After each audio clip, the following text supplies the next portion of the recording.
God damn it! Why do I suck so bad? What am I doing? You tell me. You're the witch.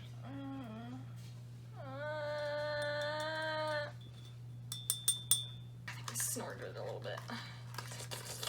Feel cleansed on the inside. Shit. Who let me be a witch? Time to get fucked up. Ready to get lit? At least we won't have demons. I want like all the smoke. I want it to be so fucking smoky that nothing can live here comfortably. Fuck.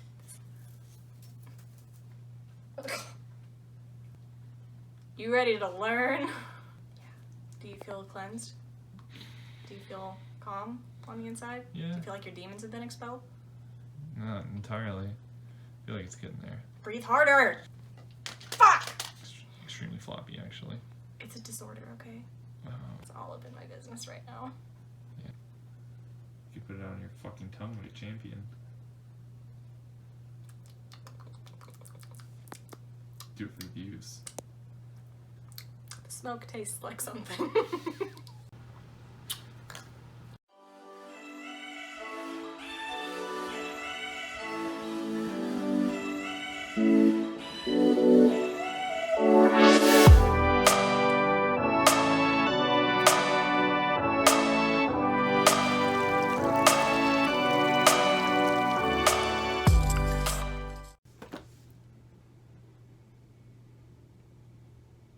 I just filmed so much of this and then realized that my camera wasn't on. Okay, from the top, what I am going to be talking about today is what to do if you're not feeling witchy. If you are a witch and you don't feel witchy and you're not practicing your craft because you don't feel it.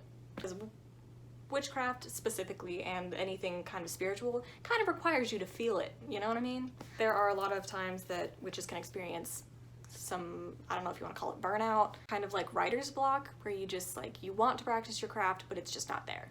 And you just don't have the, hesitate to say motivation, but you just don't have the stuff, the inside of you stuff. There are a lot of reasons that that can happen, and you definitely should slow down and try to dissect that, probably.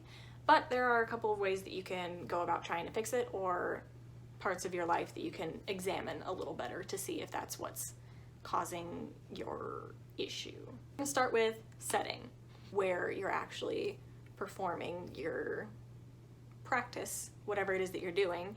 And I want to clear up that I'm going to just say like witchy things like this whole video, because that basically in my mind just covers anything that you could be doing. Like if it's praying, if it's doing offerings, if it's doing spells or rituals, or literally anything in between in all that business, I'm just going to use witchy stuff as the umbrella term. You want to consider the place that you're doing it. If you normally practice indoors and you're not feeling that, you might want to try moving outdoors. My only issue with practicing outdoors is that I really like to have privacy. I get a little bit of stage fright because like I can't even make a YouTube video while my fiance is like in the room or can hear me. It makes me super weird.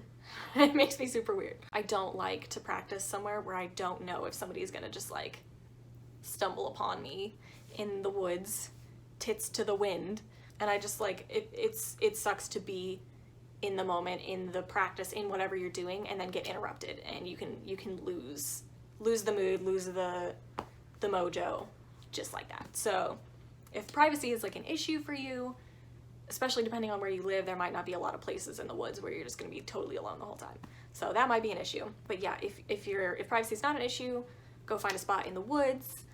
Maybe a different spot than you normally practice, if that would be helpful. Go exploring a little bit. You can also, like, I find that places with water are particularly like witchy settings for me, like rivers, streams, little waterfalls. If you're lucky enough to be near like a beach or an ocean, please for the love of God use that, because I would die to have a beach or an ocean nearby that I could just like witch it up. But here I am, landlocked, and every state around me is landlocked. If you have a witchy space indoors and it's just like not blowing your skirt up, it's not lighting your sage for you, then is that space what you need it to be? Like if you have a witchy space indoors, is it cluttered? Do you need to clean it up? Because I know personally, I can't do witchcrafty things in a super cluttered space, which is part of my problem because I'm very, very messy. Very messy. So yeah, do you need to clean your space physically? And then is your space needing to be cleansed spiritually? Do you need to like to wave some sage around or like throw some salt in the corners or bang some pots and pans together? That does help actually. It's not a joke. I do that. I do find it quite helpful.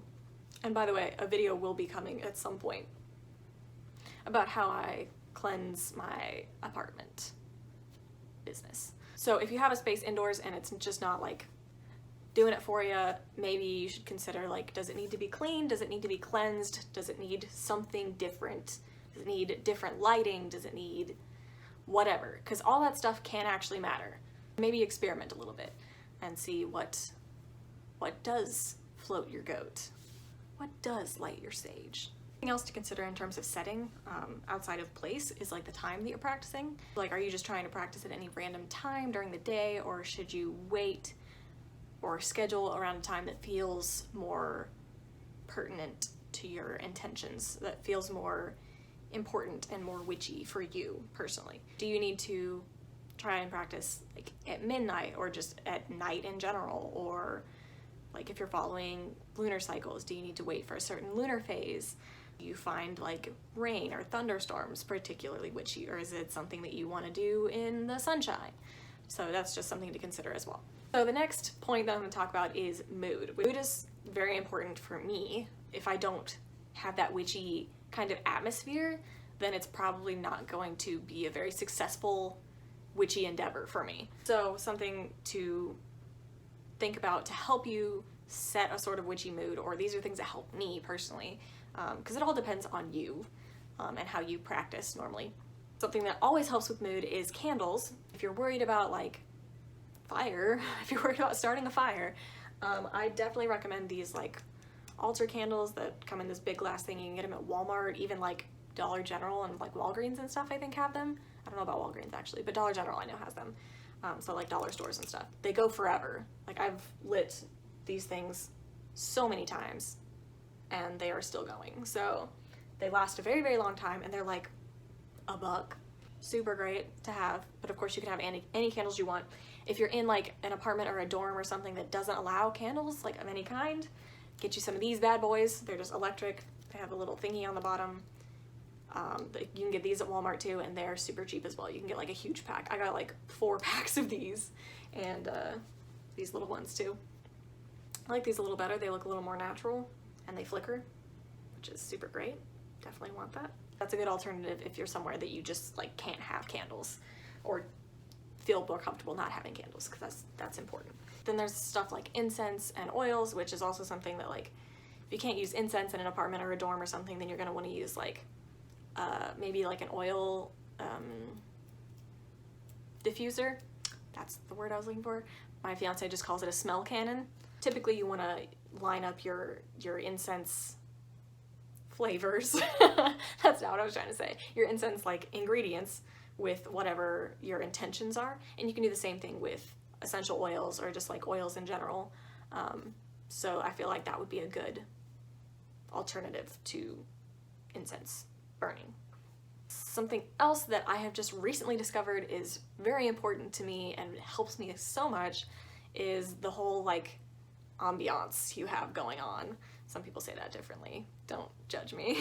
So something that I found super helpful was there are several just like playlists on YouTube that are titled like witchy music or like fantasy music or Celtic music if you're in that. Or you can get like the sound of like distant drumming and a crackling fire. Like you can get pretty much anything, just like a recorded sound of it on YouTube.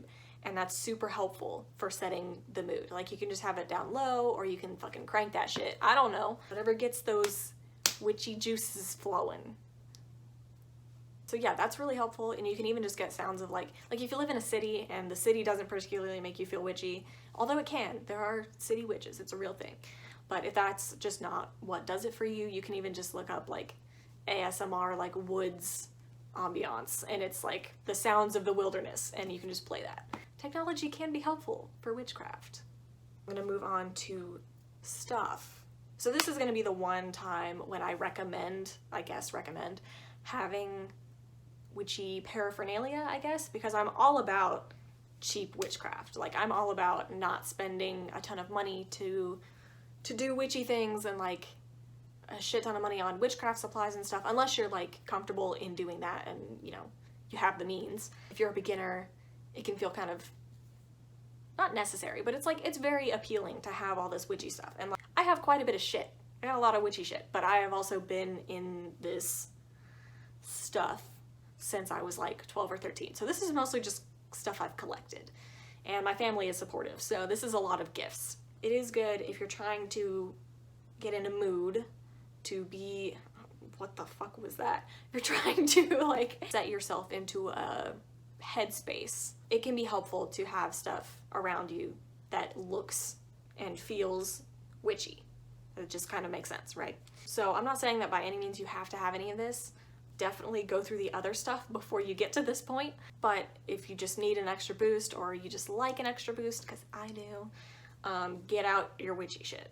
For example, do you know what I use this for? Absolutely nothing. It has no purpose. But do you know how witchy it feels to have this just like in there, just around somewhere, looking at me? So things like this would be considered, I think, decor, because I don't actually use this for anything, but it was also a gift. So then you've got things like tools, which again aren't necessary for the actual practicing, but it can be nice. Like I've just recently gotten back into using this athame. I'm still not sure how people, it's a fucking knife. It's a knife, okay? I like to use it. It's not very sharp or anything. It's mostly just symbolic, sort of. It's got like a pretty case. That was also a gift. Thanks, Ben. I love you. Crystal balls. Got a Ouija board that I literally never use. I don't think I've ever used this in my entire life, but it is a good piece of atmosphere. Also, this looks like the like Avenged Sevenfold symbol thing. It's not, but it looks like it. Tarot cards, and I can just have those like around somewhere. Crystals also will help if you just like have them and you want to like hold them or have them around you in your space, whatever. That can help a lot. The next thing that goes with stuff is like wardrobe. Like, it can help to wear something that makes you feel witchy or makes you feel spiritual or powerful or whatever you want to say. So for some people that's being buck naked, which is totally great. I applaud you. But it could also be like a robe or even just like a dress or something that makes you feel kind of witchy. Like, I like to wear things that feel kind of like goth witchy. I don't know. That's what I like. That's where I like to operate. And basically just any like witchy item of clothing or jewelry. Because, like, you know, I've got pentagrams on everything, and I just recently got this wooden prayer mala that I like to wear when I practice. I don't know why, I just like the way it feels and I like to have it. So anyways, it doesn't matter the reason. The point is, if it feels right, do it. So then the last thing that I'm going to talk about that may be a reason that you're not feeling particularly witchy is just yourself. And I'm not saying that you're the problem, but it could just be that you need to slow down and like take a minute. And maybe it is that you haven't practiced in months and you feel like you're the worst witch ever, which is not the case, by the way. It's okay. I definitely take month-long breaks all the time. What the hell is he doing? And it just happens. Like, I'm not a very consistent witch, but that doesn't make me any less of a witch. And it's the same for everyone. You may need to slow down and consider what you need. Do you just need some self-care? Do you need to spend some time off? Do you need to have an adventure and find some new things that do make you feel witchy? Do you need to try new stuff? Do you need to learn a few things? Like, I know a lot of times I feel stuck because it's just like, I've been using the same things over and over again. So maybe it'll be helpful to buy a new book and learn a new thing. Maybe you should, you know, do a nice ritual bath with bubbles, obviously. Fuck do you think I am? Just relax a little bit. And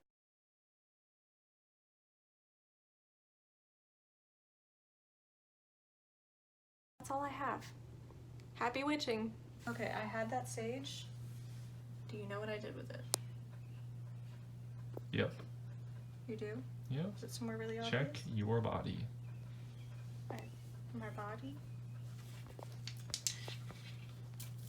Not that body. Your lower body. Thank you. God damn it!